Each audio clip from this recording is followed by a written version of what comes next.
Follow us on Facebook at Daunta A. Long. Follow us on Instagram at Daunta Long. Follow us on YouTube at Daunta A. Long. Thank you for tuning in to LongTalk.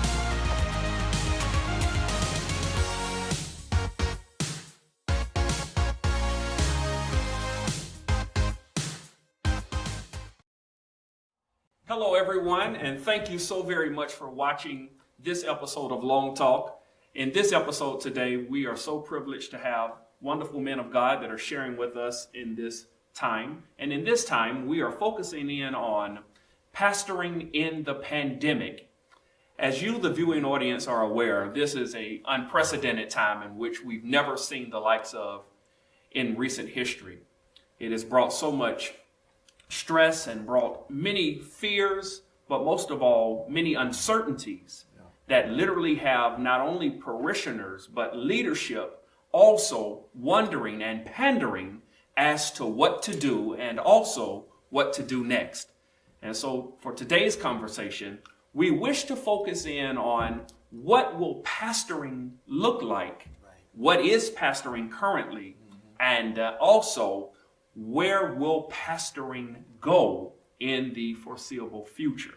Today, I am so privileged to have two of my dear friends here with me. Let me introduce them to you. First, we have Pastor Jimmie Smith. Pastor Smith is the senior pastor of Effective Life Church in Conyers, Georgia. Yes, sir. Also, I'm so privileged to have my dear friend, Pastor Oliver J. Haney III, Faith-Driven Life Church, East Point, Georgia. Yeah. And so these two wonderful men of God are sharing with us in this conversation. Well, listen, I want to go ahead and move right into this conversation by posing this question. I want to ask you first, Pastor Jimmie, what fears have you encountered during this time of pandemic? Man, well, first of all, thank you for having me and having us here today.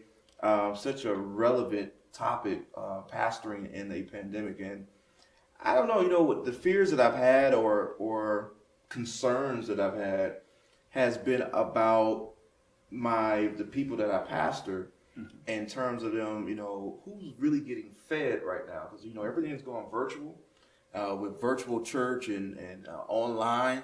And I did a study that, the attention span or the human person's attention span is like less than a goldfish. It's like, I think the goldfish is like 9 seconds and the human attention span is like 8 seconds or something like that. So it's so much that is happening. So many things are taking place. So my concern I really don't like the word fear, so I'm going to say concern, is how are we to pastor and preach and teach, when we're in church and going to church. Yeah, we're in church. People are able to kind of come every week. We're in a series, we're at Bible study. Then all of a sudden, because of this COVID-19, everything stopped. The learning process was broken. So my concern is, man, how are people really getting fed? Because they can jump into all 3 services or 15 services in a day. Sunday's Facebook Live is jumping. So that's a real concern of mine. Right now. Pastor Haney, to that point of being fed, do you really feel as though people are being adequately fed the Word of God?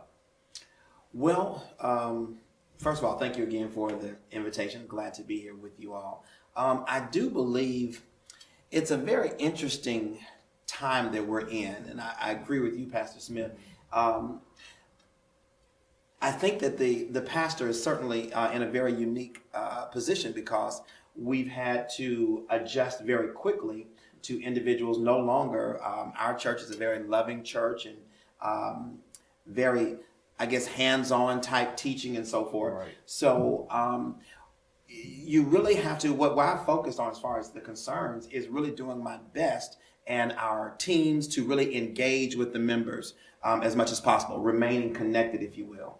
I think that's all you can do. I think members, and even those that are not members of our church, everyone is concerned. They're not only concerned about their health, Yeah. They're concerned about their family. So I think the pastor's job has really enlarged itself to not only from teaching and preaching the gospel, but now to being even a leader as far as informing members of the economic crisis, the health crisis. Right. So making sure that our members are informed, making sure that they're not going with this, that, and the other, all these different scenarios that are on the news or social media. Some things are not true. So I think that the pastor has now had to really evolve into getting the news for yourself, understanding and being able to relay that information to your members. Right. And not get overwhelmed. Exactly. Your own self. You know, Exactly. as a pastor. Exactly.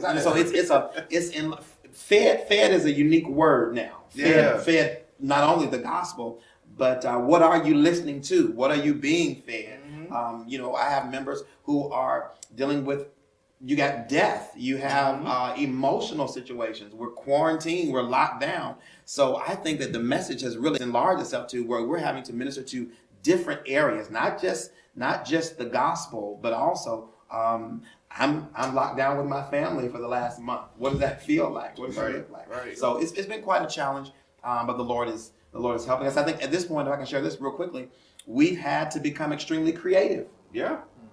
Creativity. Even like right now. Yeah. Like us doing this. Exactly. I mean, it's Exactly. Getting the word out. Don't you think, I'm sorry, I know you got another question, but don't you think that the word fed was like, you saying such a special commodity right now? Right. Was almost taken for granted before. Right. You know what I'm saying? Like now they really need to hear your voice as pastors. Right. And then, in this virtual world, you kind of hear everybody. Right. Right. Which they need to hear the voice of their leader. Right. Right. Which certainly can be a challenge. Yeah. And so, for those that are watching, I really That's good believe stuff. I believe what you're hearing now is a concern of shepherds that are making sure and really showing great level of concern to make sure that your needs, both spiritual and physical, are being so certainly attended to. Yeah. And I think, Pastor, if you're watching this, with all diligence as possible, make sure that you are not just so primarily focused on just making sure that the gospel message is going out, but that you also take the time, do the research, and minister to the whole man, both physically and spiritually. All right? Amen. So listen, next question I want to raise here today, Pastor Haney, have there been any adjustments or major adjustments that you've made during this time of the pandemic? Well, I think that probably may be a very easy question to some degree. Adjustments. I think we were, like I think many churches all over the country, it kind of came in, the pandemic obviously came in so quickly. Sure. And we had to make adjustments extremely quickly. Yeah. Our church, we obviously have been online, if you will. Fortunately, we were already a part of the social media platform.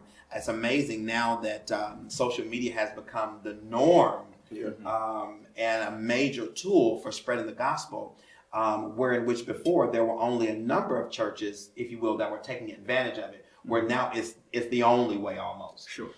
So we did have somewhat of a presence on social media, but we have made necessary arrangements. We really got with our teams, individuals to help us to really move to a more excellent, if you will, broadcast, so that our members can connect. We moved to streaming on YouTube, on multiple platforms, Facebook Live, of course, and things of that sort, so that our members are able to still receive the word. And Pastor Long, we've even gone into doing, of course, like I'm sure a lot of people now, but everything we do in the church where we were able to touch it, we've gone to Zoom heavily.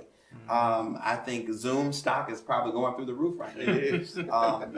We're having to, meet with groups on Zoom, which has really been a blessing to some degree, so that giving the members some sense of normalcy, you can see and touch and somewhat relate with the pastor, with other leaders. So it's really been the adjustments have been drastic, to say the least. I think obviously, like a lot of us, our churches have been closed. Sure. Really for over a month now. Yeah. Yeah, it's just amazing to me, man. When you talking about Zoom, more people paying attention to Zoom now. And I'm even considering, we haven't done Zoom yet, and because I was anticipating that we were going to go back into the church much sooner. So your adjustment was you only thought this was going to be maybe a couple days, a couple weeks at Man, best? I see, like, I'm church kind of crass as you all are, Kojic, right? And so the way I was brought up, I was believing God. I wasn't expecting people to die. I wasn't expecting this to be as bad as it was. I'm believing God. Like, I'm praying. I know this is going to work out. So when we came and when we start having physical service, I didn't stop right away. Right? And because I was just maybe I'm crazy. I was just believing God. And so, yes, I was thinking we were going to get back somewhere in April. Okay. When we were in March, I'm thinking somewhere in April, we're going back into the church. We're going to have church. God going to heal. All is well. Right. And so I was a little slow on moving to Zoom and this, that, and the other. Because I'm like, this ain't going to last that long. Then I looked on CNN the other night, and they're saying that this may be for at least 2 more years before this all ends. So now, when you talk about pastoring in a pandemic, we got to look and see, some people saying, well, yeah, we may be good by August. We may not. 30 million people have filed for unemployment right now. Right. So if that goes to 60 million, 100 million, then we're talking about pastoring people who may be a part of our congregation who may be affected. Absolutely. So then now we have to look and see, what do we have to give them other than just preaching the word? But now we got to give them tools and resources and a way to provide and help their families. So, I didn't pay attention to Zoom, and that's good. I'm glad, Pastor Haney brought that up because I was expecting to be back in church by now. Wow. And I see it's going to be a while. Sure.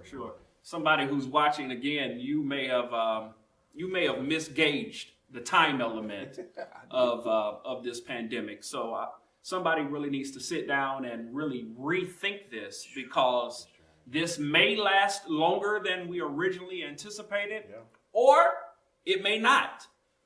Unfortunately, as we sit here today, we don't have the answer to that question, nor will we try to ill-advisedly give you that answer. Trump don't have it either. And you bring up a marvelous point of what was said earlier. We cannot always rely on what we hear in the media. Right. I think those of us who are preachers and church leaders, as we continue to talk to God and have fellowship of the brethren, as we're having here today, and many are having fellowship through all various platforms. Right. Make sure that we are doing the necessary due diligence of not only gauging the time, but gauging the message of clarity that is needed in this time of the pandemic. All right? Yes. So I want to ask you, we talk about strategies. Okay. That's a key word that we're hearing a lot of now. Strategies. Everybody is putting in some type of strategic plan to address this pandemic. And so I want to ask you the strategies.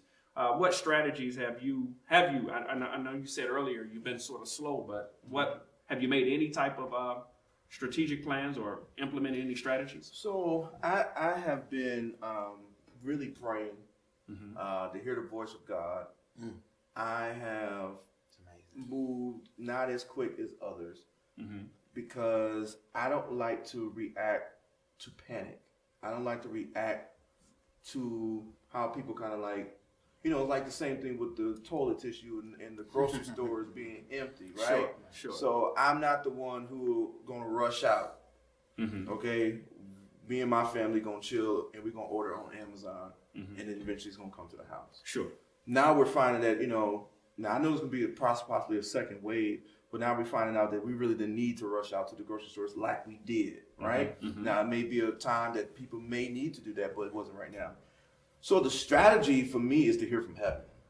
I know that sounds churchy and whatever, but I have to, because I don't want to lead my congregation in a way of I'm telling y'all to do this because I moved quick because of the pressure, because of the panic. Wow. So I want to make sure I hear from God. Wow. So the main thing I did, my first strategy, which I don't know if it sounds like a strategy, is me and my wife, we called our members. You know, we call on the phone. I saw Pastor T.J. McBride do this and other pastors. I'll do a check-in on Facebook. Right. You know, we're checking in with you because if you're home and staying home, washing your hands, using sanitizer, well, the first strategy is stay home. Stay home. Second is, you know, try to have some connectivity. And so calling on the phone, getting on Facebook, doing the check-in to see is everybody okay. Now, moving forward, I want to implement some programs and things that will help them tap into what I call and what we call the wealth transfer. Because if you save, you sanctify, you got the Holy Ghost. Okay, I don't, you know, God, help me to say this the right way. I don't want to, you know, continue to just do the same old thing. We need our church and our members prepared for what's coming. So when I'm dealing with strategy, I'm praying to the Lord and I'm you know, networking with other people who are successful on how to be healthy, making sure your immune system is strong, and then be wealthy. I don't want to see any member in either one of our churches suffer financially, because there's some folk who are going to become what they call the corona millionaires. And we as a church need to equip our people to prosper right now. Sure. I want to say this before Pastor Haney comments on this. I think what Pastor Jim said was extremely beneficial, that I think it needs to be resounded again. It is not our job as pastors just to follow the trend. Right. Okay? Right. So I want somebody to catch that, what I'm saying. We are not here pastoring in this time of quarantine and in this time of pandemic, following the trends just because he did it, therefore I shall do it. Right. You may not consider it to be a strategy, but taking the necessary time to pray and to seek the voice of God, because God may, as Pastor Jim said moments ago, give you a witty idea, impress something upon your spirit that may not line up strategically with what somebody else is doing or with what they are doing over there. And so the strategies that we talk about, I think that they really need to be distinct. They really need to be not your typical cookie cutter, trendy style strategies. And so, Pastor Haney, how do you feel about that? I certainly hear you. I think that, and that's what's the uniqueness about pastoring is that God speaks to all of us in different ways. We pastor different people. Your church won't be my church. So I think that, to your point, the strategies will be always unique and different for the different bodies, the different churches. Uniquely, the Lord has really allowed us. I met with leaders. I like what you said, Pastor Jimmie, as well. One of the first things we did was everybody stay home. Churches closed. One of the things that's been unique, I've loved about this experience, I'm just going to drop this in real quickly, is the evangelical piece of closing the church has been unique. Meaning that the church doors were closed, but what is really the church? So ministry has continued. That's the strategy that we've implemented at Faith Driven. Our members are still able, we still have Wednesday night sharing or prayer. We're still able to reach out and connect, as you mentioned. So conversations I'm having with members would be, how is your job? The biggest, I think, and I know I'm getting warmed up here, but I think it's important for pastors in this age. One of my strategies has been, I'm not necessarily concerned about your giving. I'm concerned about your family. So it turns from, and this is why it's important for, we can go all kinds of ways here, but it's important for pastors to be, to have good minds around them and to be good stewards of resources. Absolutely. So that in this pandemic time, it's not the time to harass people or beat people up about giving. This is a time where one of our strategies has been, let's be concerned about the individual and what the individual is going through.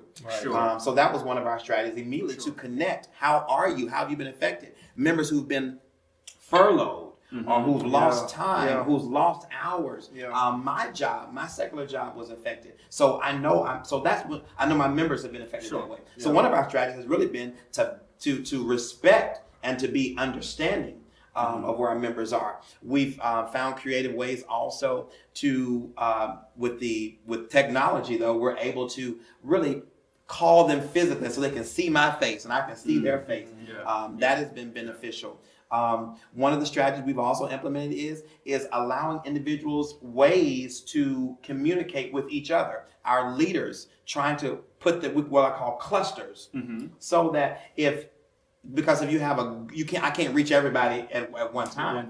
But if leaders can reach out to other leaders and teams and things of that sort, it's important to me in this time, because we can't physically come together. It's very important that the engagement increases. Sure. Sure. So there's text messaging, there's calls that are happening. We've even had members who we've done drive-bys, if you will, just drive by to say hello, check up on you, how are you doing, and the love that comes from that. I'll be honest with you, my church recently, my birthday happened, and they did a huge drive-by party, just to say, Pastor, we love you. So, but a lot of that, it wasn't just for me. Some of that was for each other, for us to see each other, even though we were in our cars with masks on, but just to see you're doing well. So the strategy to me in this pandemic as a pastor, and if you can hear my heart today, it's really about the person. It is. Because if I love you, I love you as a member, not, I think somebody said, I'm not so much about what you do for me, but at this time it's time for us to be that for them. Yeah. Exactly. Does that make sense? So that's one of our strategies. One of the other things, I have a mobile Bible study on Tuesdays. So instead of doing Facebook Live, they can call in. Because what I'm finding out is I have people who adapt to virtual online giving. And I got some members who don't like getting on Facebook. Sure. I have had people to mail in their tithe instead of giving on, and we have to accommodate everybody. So that's one of the other strategies. Sure. Pastor, if you're watching this, church leader, if you're engaged in this conversation, I really need you to hear what's being said. Increase your level of benevolency to your congregation. Yeah. Let me say that again. Increase your level of benevolency. It's not so much about what the church will continue to give to us.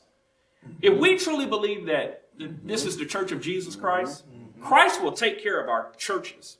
And when I'm talking about churches in this context, I am talking about the physical structure and the organism of how we do it. Right. But if we care about the people, we care about their needs, both physically and spiritually, and we are benevolent, pouring ourselves out in service, being servant leaders. There's a word that you don't hear much about. Becoming a servant leader in this hour. And it's not too late, Pastor, if you're watching this. It's not too late. I know that you've had your focus on making sure that you keep the group together by continuing in the tradition of what we do. But if you will shift gears and become that servant leader and just go ahead and pick up that phone and call that member. Send out that text or send out those group texts and do whatever it is that you need to do to engage during this time of pandemic. Yes, sir. And I had a member who moved to Florida who called me and my wife yesterday, Sister Fatima, just to check on me and my wife and my daughter. Wow. Members, check on your pastor. Check on your pastor. Check on leaders in your ministry. Because it's one thing to check and call on them. There's another thing for them to call you. Absolutely. When she did that, it blessed my heart because I was a little discouraged that morning, and then that happened. And then my wife said, "Look, see how the Lord showed you to encourage you." We all you be wondering, like, absolutely. What am I doing? Is it really working? And then boom, something will happen to remind you.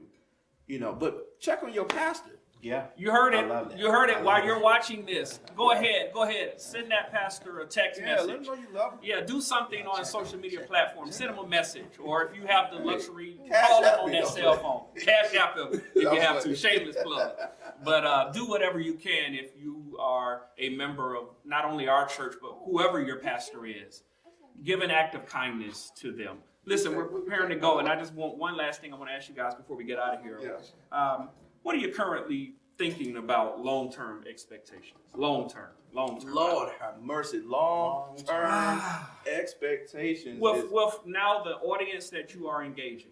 Yeah. What's the long-term? So the long term is as I continue to hear from heaven, as I continue to hear from God, which I think every pastor should, is to be, we are the effective life church. So I want to be as effective as I can, continue to connect with the members of our church, and then to build an audience virtually by getting the equipment and the lighting and the people using the green screens, this and the other, to be more. We were so into buildings and lights. Now you can do this thing from home. So long term, because here's the truth, like we said earlier, we don't know how long this is going to last. Absolutely, this may be over the next 2 years or so. We don't know how much damage is going to take place in our country. So I want to be as effective as I can in communicating and connecting people with resources that is going to better their lives. Not just because we're not just, ain't no praise break right now. You know what I'm saying? And I'm just saying, ain't no praise break. I'm not, we inviting the prophets to do all that. People need from their church, they need assistance, they need resource, they need information, they need to be connected, they need to know that their pastor loves them and praying for them. And then they also need to know, how can I not just survive, but live in an abundance life during a pandemic. And so I want to do everything we can moving forward to be able to do that better. Okay. Yeah. Absolutely. Haney? Absolutely. I would agree. I think as you were talking, one of the things that's been ringing out for me is also I had someone reached out about help with relationships. I had a coworker who actually mentioned to me, what is your church offering for relationships? So I think as we move long term, it's definitely, as Pastor Smith alluded to, we really have to increase our virtual experience. And so the creativity and the understanding that I've got to minister to the whole man, to the whole family, possibly without ever touching them. Wow. I've got to, so the uniqueness of that, being relative, being able to really connect with that husband, that wife, the children, the teenagers. My son is graduating, and it's going to be a virtual graduation. How can I touch all of the seniors in our congregation? Because normally we'd have a great celebration for those who are graduating, but if that doesn't happen, pastors, a friend of mine, I saw a good friend of mine, Pastor Davis, was going physically out and dropping off signs, graduation signs. This is the season to me where the pastor now has to become almost everything. So this is a challenge. This is a challenge. So for not only my seniors that are graduating, the future looks, but what does it look like for my senior mothers in my church? So we are doing, I'm planning something very unique right now where we're going to go by, drop off meals. It's the time. It's the time where if y'all can work with me, go with me on this. This is the time where the church has to be the church. Not the church building, but we actually have to find ourselves doing the work of the church. I think it's a challenge for pastors who possibly, it's been a challenge for our church to move in the area of evangelism. We blessed some healthcare workers just this week, fed them lunch. But we've got, so evangelism and outreach and sing about the community. And still staying safe. But here's the other thing, and I want to bring up, I found out yesterday that the molestation rate has gone up because kids are out of school, and so I know another rate than one. So they're home with the folks who've been molesting, or the molester is there because they're home long. They're not going away to school. People are like the people who work in that particular field. They're showing up at 12 midnight, 1 o'clock in the morning. They don't know what to expect because they're getting these calls. Wow. Just folks are getting Right. fighting and Domestic abuse. I mean, so there's so much going on, and then here we are as pastors, and people look to the pastor like, I'm going through this, or somebody in my family is going through this. What are we supposed to do? And we got to have answers. Gotta have the answers. We got to have answers. So listen, Lord, help us. help us. Yes. Listen, thank you all so much for watching today in this brief conversation. I pray that what you gathered from this dialogue is that during in this pandemic, Absolutely. we are genuinely concerned for all that we are currently engaging and have engaged in times past. We make a commitment that we are going and will continue to be as diligent about your needs, your family's needs, your community needs, because we've been called to serve. And as we continue to serve, we believe God's going to enable us to pastor in this pandemic. God bless you. Thank you for watching. Listen, this Tuesday night, join us on LongTalk for our very special guest, Bishop Matthew Brown, as he's discussing his new book. So join us this Tuesday. We love you, and God bless. God bless you. Follow us on Facebook at Daunta A. Long.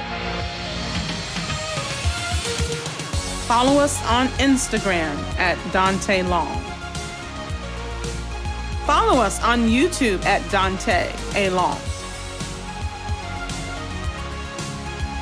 Thank you for tuning in to Long Talk.